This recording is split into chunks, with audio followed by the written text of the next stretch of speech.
Šoreiz parunāsim par kādu īpaši svarīgu momentu cilvēku dzīvēs – par rīta cēlienu. Jūs visi zināt kādu izteicienu izkāpt no gultas ar nepareizo kāju. Ja mēs esam vērīgi pret sevi, mēs varam konstatēt kādu lietu. Tam mums ir jāatslēdzās no ārējās pasaules un jāaptur domas. Mūsos mainās noskaņas. 1 minūtes laikā šīs noskaņas var nomainīties daudzkārt. Īpaši svarīgi un īpaši spēcīgi šis fenomens izpaužās no rīta. Kad nozvan buģiļņiks, mums nav uzreiz jālec no gultas ārā, bet jāieklausās sevī. Mūsos mainās noskaņas.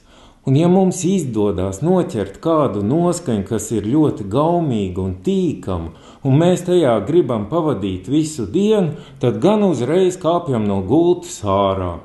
Un es aicinu, būsim vērīgi pret sevi un kāpsim no gultas ārā ar pareizo kāju. Skatītājs jautā, kam man draugi? Man ir partnere, man labākā draudzene.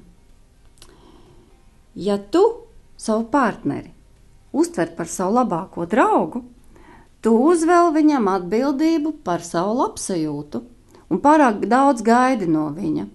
Tās partnerim ir smags pārbaudījums. Ir naivi domāt, kad ir jāstāsta pilnīgi viss, ko tu jūti savam partnerim, ja tu vēlies tuvas un intīmas attiecības. Tā ir galvenā kļūda ilgtermiņa attiecībās, jo ja tu gadiem ilgi stāsti visu, ko tu piedzīvo, sajūti, tad tu neesi vairāk netik laipns, mīļš un iejūtīgs kā pret svešinieku. Romantiskās attiecībās ir jābūt noslēpumam, ir jābūt nezināmajam, un ja tu gribi izbaudīt kopā būšanas brīžus, laiks ir jāpavada arī atsevišķi. Draugiem ir jābūt ārpus darba vides. Un ja tu pēkšņi jūti, ka tev gribās dalīties ar savām sajūtām vai piedāvāt risinājumu, dodies pie draugiem. Viņi tev uzklausīs un sapratīs, un tad arī ar partneri būs vieglāk dalīties ar pozitīvajām sajūtām.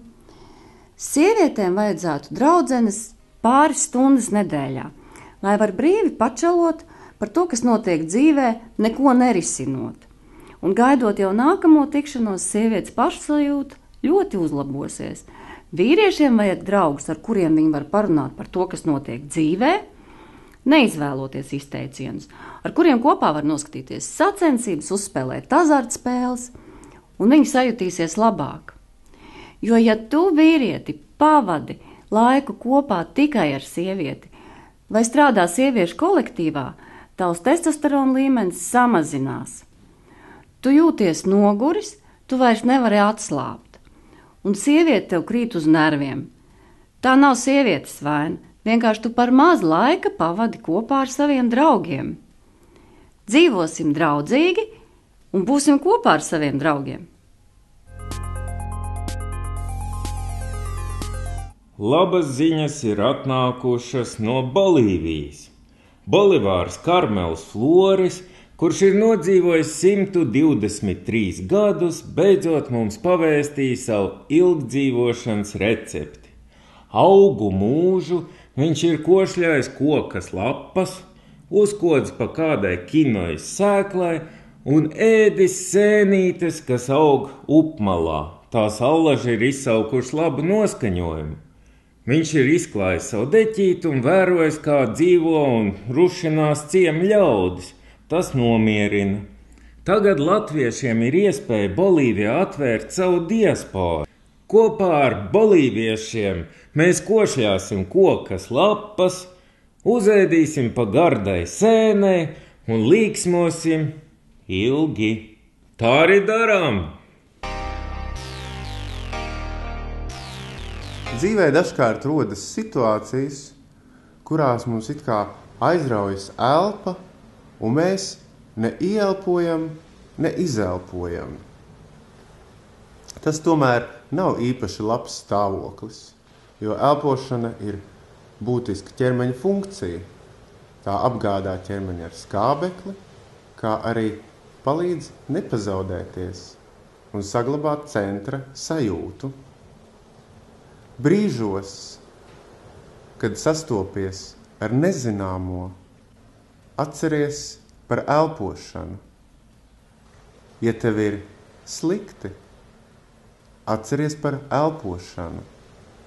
Izelpo grūtumu, izelpo negatīvās emocijas, ieelpo prieku, svaigumu un brīvību. Lai tev veicas!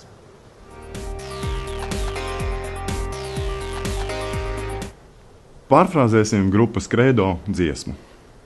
Tur aiz mākoņiem ir saule, tur aiz mākoņiem ir viss, bet tu nesaproti, kurš tev nozadzis ir debesis. Bet varbūt tu nemācēji piedot un atņēmi sev prieku. Varbūt vajadzēja daudzīt boksa maisu vai izkliegties mežā, bet tu nodarīji pāri tuvam cilvēkam.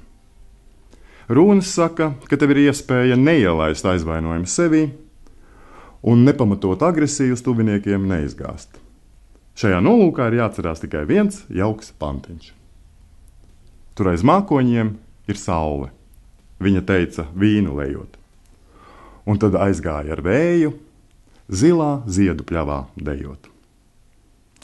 Jums katram šonedēļ uzspīdēs saule. Būs tā!